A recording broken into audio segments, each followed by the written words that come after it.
Romans 10:9. Because if you confess with your mouth that Jesus is Lord and believe in your heart that God raised him from the dead, you will be saved. Fuck that noise. Get the fuck out of my face with it. But Jesus died on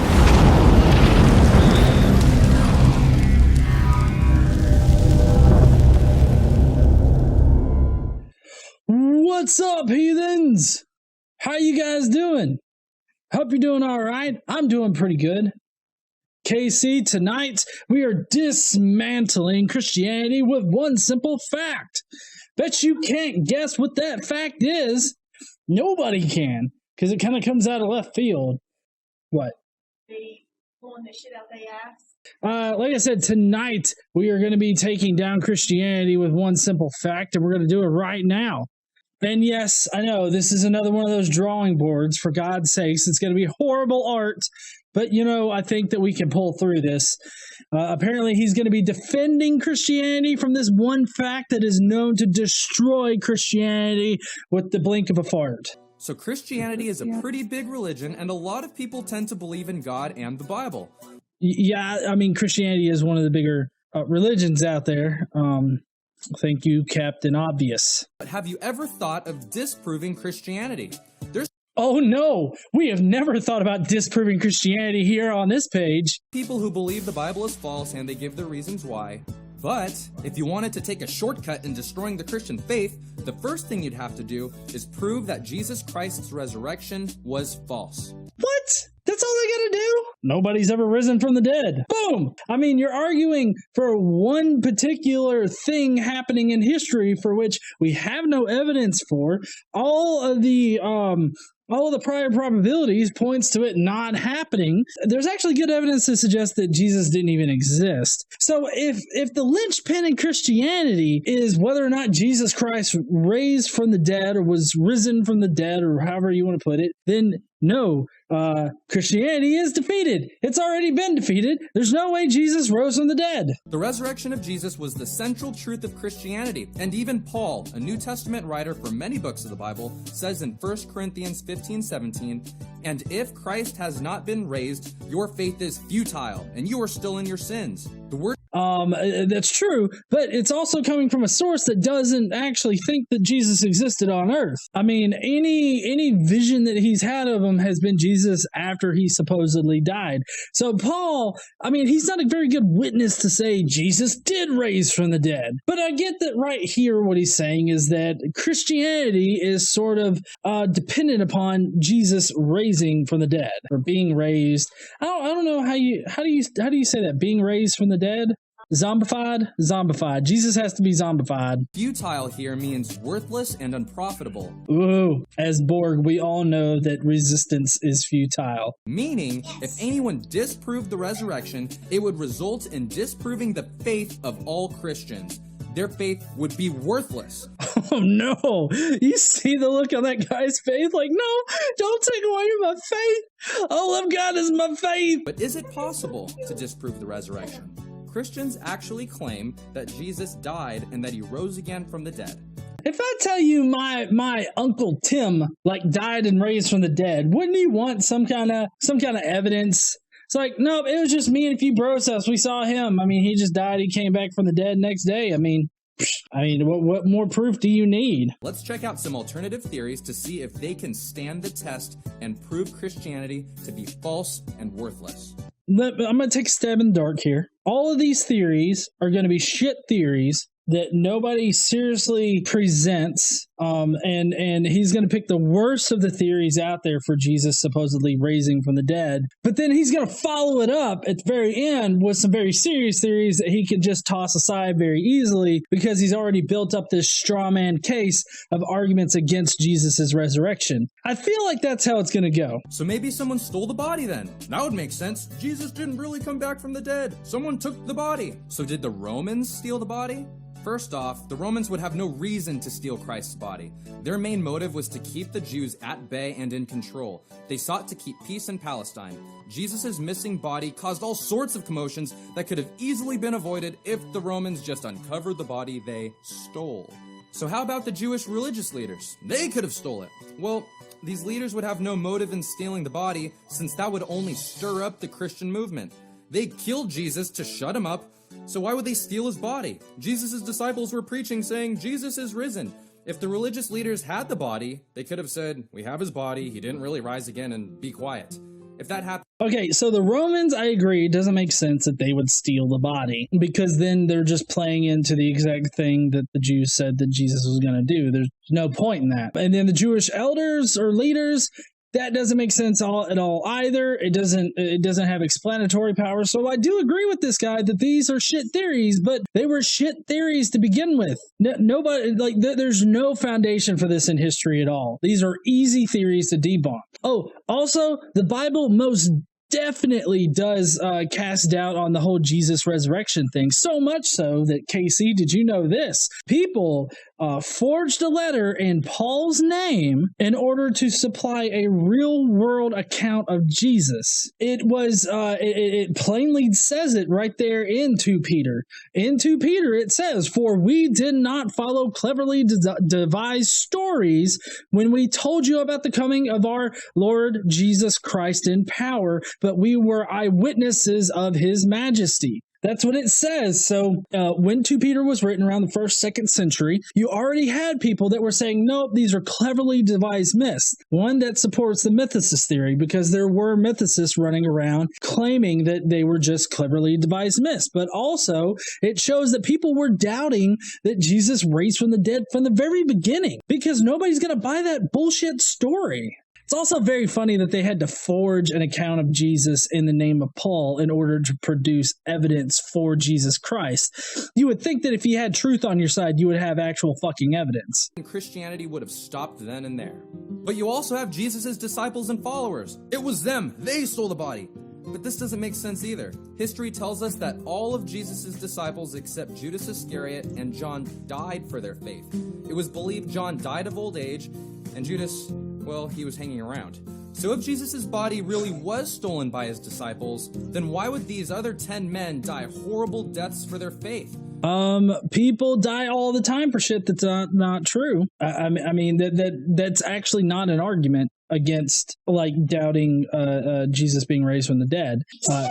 That's not a good argument at all. It's actually a pretty crappy argument to say that, oh, well, they wouldn't have died for a lie. Well, if they didn't know it was a lie, if they sincerely believed it to be true, then of course they would die for it. There's no reason to think that they wouldn't. Not to mention the fact that I don't think that the disciples or whatnot actually existed. I think that they were literary devices. There's pretty good evidence for that too. Some were crucified, stabbed, hung, beheaded. One had his head clubbed. Some were stoned. I know they weren't high. Others were whipped, and someone was even dragged around the city until his body was in pieces. Okay, like how the disciples were killed? Are you serious? The only source for how they were killed is the Bible. This is legit textbook circular reasoning. Like you can't say, oh, these people died for these reasons, and that's a true fact in history, when the only source of it is the source that makes the claim that it happened. So, if these disciples all died for this resurrected Jesus, why would they all be willing to die for a lie? Because they thought it was real. I don't understand why this is so hard for you to fucking understand. They thought it was real. Early Christians died because they legit thought that Jesus died and rose again. Why? Because that was part of the mantra that was created in order to pass on this religion and have it permeate throughout the Mediterranean. Like, that is legit how it happened. It would make more sense for them to save themselves. On top of that, after Jesus died, all the cowardly disciples were hiding because they were all freaked out about dying too. They were in no condition to fight the Roman soldiers that were, by the way, guarding the body of Jesus. Well, again, the only place that claims that there were even guards is only like one book in the in the Gospels. Like only one of the books claims that. Since Jesus' body couldn't have been stolen, there has to be another explanation. What would have happened is that the Romans would have caught like everybody that Jesus, hung out with, and they would have killed them too, along with Jesus again, and made sure that he was dead that time. So, that's why, that's a big reason why that particular hypothesis fails. There's nothing in history, and it doesn't have any explanatory power. Let's look at the wrong tomb theory. This theory says that the woman who reported the body missing mistakenly went to the wrong tomb that morning. They freaked out and were all like, Jesus rose again. Thus, Christianity was born.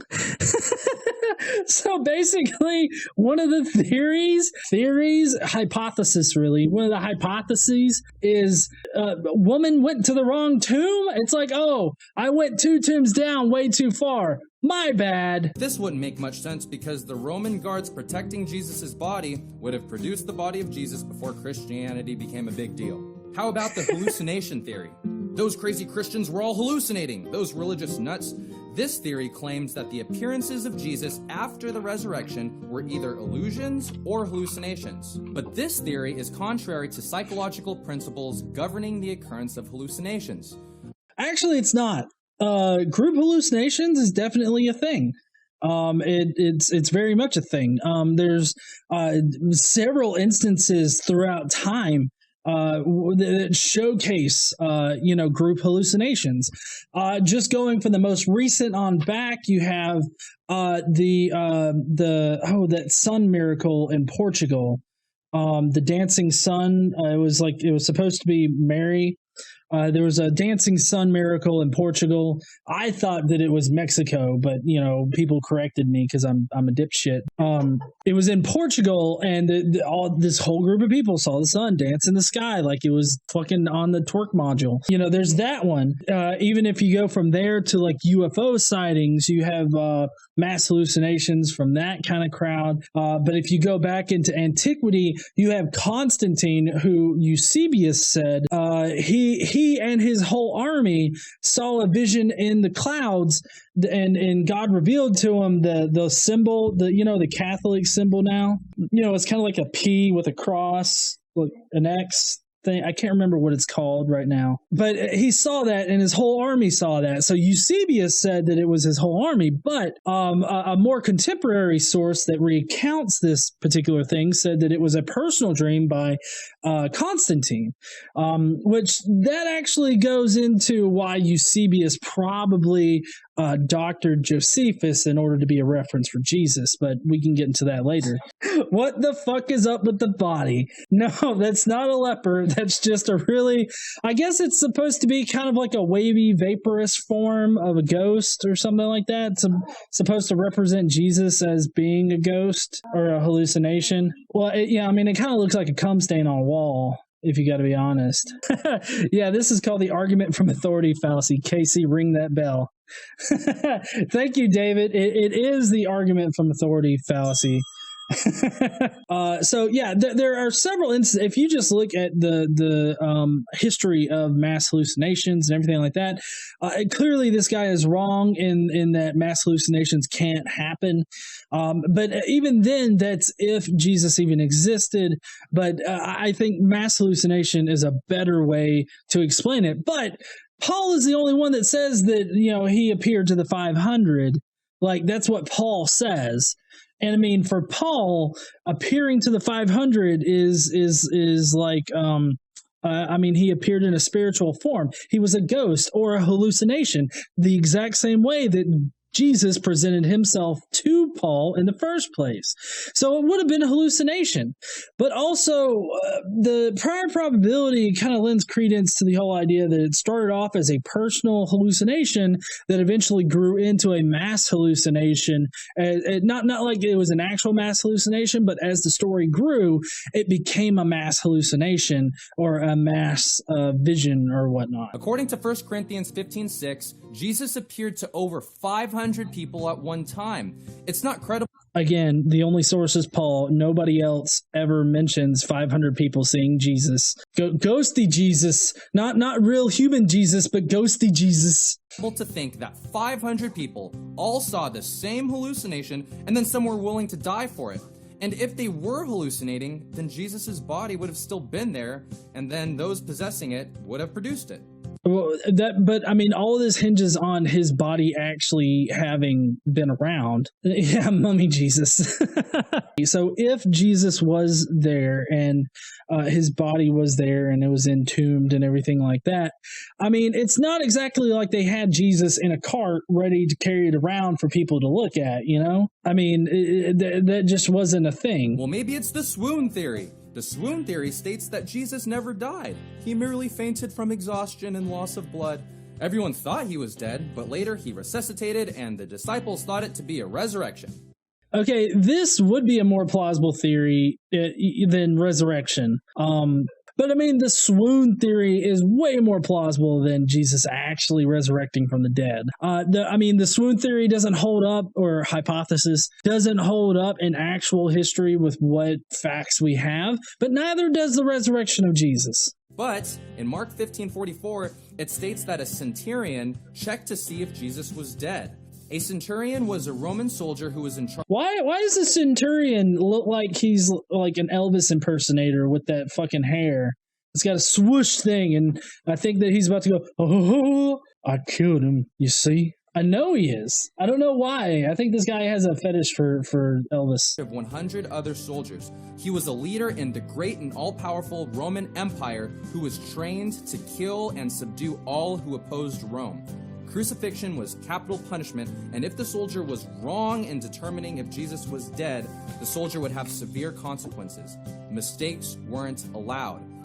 Okay, so if Jesus wasn't killed on the cross, then I guess that centurion was killed for it. I mean, I don't see how this is an argument against it. It's like, oh, centurions were supposed to make sure that he didn't survive. Okay, well, that doesn't actually say whether or not he survived, just that they would be in deep shit if he did. Jesus did die, and he was even stabbed with a spear up his side to guarantee his death. Basically, he poked it with a stick. There's also the moved body theory, which says that the body was moved by the authorities to a different tomb. But that doesn't make any sense either. If the authorities had the body in their possession or knew where it was, why didn't they explain that they took it? Isn't this just a repeat of the first one? I think he's just padding shit now. Like, oh, you know what? We've already ran through all the shit ones. We still need a couple more before we bring in the serious theories. I don't know. Let's just repackage the first fucking one and then we'll present it as a new fucking theory. Next, the relocated body theory. This one is this not just packaged up? Relocated body? One says that the tomb of Jesus was empty, not because he resurrected, but because the body was simply relocated. Thus, the disciples mistakenly believed that he was resurrected. This relocation hypothesis gained support from the fact that reburial was common in ancient Palestine. However, Jewish tradition differs. Jewish tradition was to bury a body for 1 year, and then after the flesh deteriorated and only the bones remained, they would then remove the bones and place them in an ossuary. But This is quite literally just another repackaging of the previous argument that's a repackaging of the first argument. I mean, all of this could be bundled up under one hypothesis here. Even if, like, the Jews, like, the practice of the Jews was to bury for a year and then put all the bones in an ossuary, which I'm wanting to say is the correct one. No, it's saying that they're just bare bones. So, I mean, they're not going to be held together by tendons and shit. I mean, you can't tell because he's got a squid for a fucking skull there.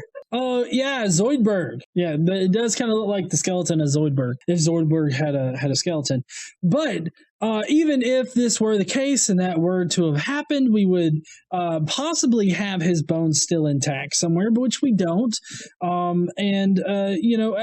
This particular thing doesn't match history, but I mean, that's the exact same thing as the previous two arguments that this could be lumped under because they recycled fucking arguments. The main problem for the relocation of the body of Jesus is the complete lack of historical support, either in biblical or non-biblical sources. And it's important to note that the empty tomb didn't convince any of the disciples that Jesus rose again, except maybe John. It was the appearance of Jesus that transformed the weenie disciples into brave evangelists. I like how it's weenie disciples and then this. I guess they're weenie before because they disregarded their Savior so that he would be, condemned on the cross. And then Jesus comes back to give them that holy Viagra in order to make them stand up straight, That's hilarious. Willing to die for their faith. And the last popular alternative to the resurrection is the copycat theory. Oh, here it is, the copycat theory. This is just so fucking out there. Which says nothing in Christianity is original. Jesus was just another dying and rising god in the tradition of Osiris, Mithras, Adonis, and Dionysus. There's plenty of other gods, religious figures, and mythology guys that died and rose again. But the only problem with this... Okay, so before he gets into the problem of that, Jesus is a copycat. But, I mean, like, okay, it's a little bit more complicated than just saying a copycat. It's not like Jesus is copy pasta from Osiris. I mean, there's a basic skeletal outline of these dying and rising gods, and then what you do is you get some Jew and you throw it on there and you mix it up and then you bake it for a little bit, Nazi style, and then you've got a savior. I mean, he's saying that this is ridiculous, but it's really not, considering that, you know, the dying and rising gods are seasonal. Jesus supposedly, you know, was born, you know, in December or whatnot, and then he died and rose again in the spring. See, all of that is resembling the seasons or whatnot. It's like rebirth. Well, right. You see, the whole idea behind dying and rising gods is that the god died and then he rose again with the new season. And it doesn't have to take place immediately for it to be a whole dying and rising God. You know, of course, he was born in December and then he dies later, but it's the rebirth part that you got to focus on. It's the fact that he dies and then he rises again, as, you know, it's a seasonal thing. But there's also good evidence to say that Jesus is a pre-existent figure in Jewish mythology. In the book of John, you have several references to Jesus as the Logos that was with God at the beginning of time and space. And so the book of John has several passages where it talks about Jesus being a pre-existent figure in Jewish mythology. Not only that, but you have Mark that says that you know, doesn't start until the Messiah inhabits Jesus's body at his baptism. And then of course you've got Paul, who doesn't focus on Jesus's birth or really anything like that, but I mean he's pretty hard on about the Messiah figure, you know, coming to redeem sins and all that other kind of stuff. Philo has, you know, this whole idea of a Messiah figure, and it matches every single thing about Jesus. The Philo's concept of a Messiah matches Jesus perfectly, and he was around 40 CE. So, I mean, that's as close as we're going to get to a contemporary.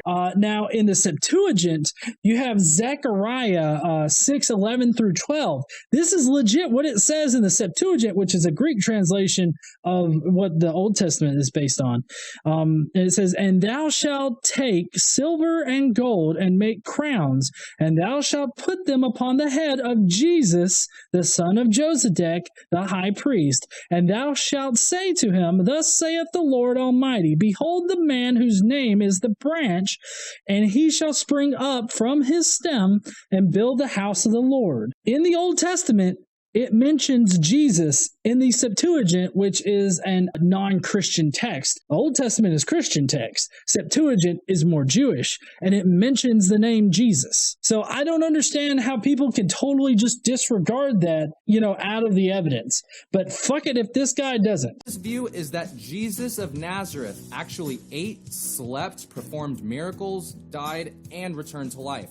All of these accounts are No, he didn't. We don't have any evidence whatsoever to suggest that. supported by a reliable historical record. Fuck! It's not reliable. There's evidence to suggest that Messiah was a pre-existent figure. There's a ton of evidence of it, but nobody wants to consider it. In contrast, the dying and rising gods of the mystery religions were timeless myths, repeated annually with the changing seasons. So, after looking at all these other theories, it looks like Christians have some solid evidence that Jesus not only existed, but died and rose again. The Bible is not evidence that Jesus died and rose again. That's all hogwash. The earliest records that we have would be Paul's, and even his first writings were in 50 CE. And if he did rise again from the dead, then it forces us to really consider Christianity. Rising from the dead after 3 days is impossible. He was beat up to the point where he was unrecognizable, whipped with his back torn open to where you can see his spine and bowels, and then he was nailed to a cross. You know, I love that. Like he knows exactly how fucked up Jesus was when he was put on the cross. Like, seriously, like I don't remember the Bible specifying that he got so tore up you could see his spine and his bowels. Like, I don't know. I guess it's been a while since I've read that portion of the Bible, but You see, if you want to disprove Christianity, you have to answer to Jesus' resurrection. This isn't something you can dismiss and sweep under the rug, because if Jesus did rise from the dead, then he is who he claimed to be, and he claimed to be God. Actually, no. See, that's another leap that they do. It's a leap in logic. Just because, like, if we were to prove that Jesus actually did die on the cross and then somehow he was there later, that does not prove that he was God. That just proves that something funky happened. It doesn't mean that he is God. To be the way, the truth, and the life, and that no one can come to the Father except by him. Jesus claimed to be God and then proved it through his resurrection. We all sinned, messed up, and our penalty was death and separation from God. See, that's the whole narrative of Christianity and all Abrahamic religions, is that we sinned, we are to blame, so we deserve death. That we've done this horrible thing of eating some kind of fucking knowledge fruit. And I see, it loses me, like right here. Anytime that I hear a Christian start telling me how we've sinned and we deserve death, that just makes me want to shut my ears off and just go and do something more productive. Because this right here is just a guilt trip that's meant to make you feel like shit for being human. Fuck that noise. Get the fuck out of my face with it. But Jesus died on the cross for our sin to take our punishment, and he rose again so he can be the bridge between man and God. You see, if you're not a Christian, you have to make a choice. Either try to disprove Christianity by thinking of some other possibility, or know that Jesus really did die and rise from the dead. Okay, how do you explain, like, Muslims? I mean, that if you're not a Christian, then I guess Muslims say that. I think the story with Muslims is that he didn't actually die on the cross or something like that. So I mean, that's the way that they try to do it. But I mean, I'm not coming at this from a point of view of, I have to disprove Christianity. Like, I don't feel like I have to disprove Christianity. I feel like Christianity has to prove itself as a source of knowledge or truth to me. I mean, it's the one that's making the claim to have ultimate truth. It needs to provide that ultimate truth, or it needs to provide evidence that it is that ultimate truth to me. I don't have to disprove Christianity. Christianity disproves itself by not having any evidence to support anything in the book. Romans 10:9. Because if you confess with your mouth that Jesus is Lord and believe in your heart that God raised him from the dead, you will be saved. Is that all you got to do to be saved? I've really never known what the fuck being saved is all about. I guess it's just you got to know Jesus died and rose again for you. I guess, I know at one point when I was a Christian, I thought that. My whole heart wasn't into it, so maybe in that respect, I never was saved. I just got called Protestant filth. What the fuck? All right, heathens, I hope that you had a wonderful time today. I know I did. This particular channel that this appeared on has a lot more videos and a lot more content that I can make. So I hope that you liked it. If you did, consider sharing it out and sharing it in groups, giving it a like, doing whatever you want to with it. Don't fuck it, of course. Anyways, guys, I will see you guys later. Y'all have a lovely night. I'm going to go and play some video games or something. I will see you heathens later. Oh yeah, don't forget to stand up and use your voice. Bye, heathens.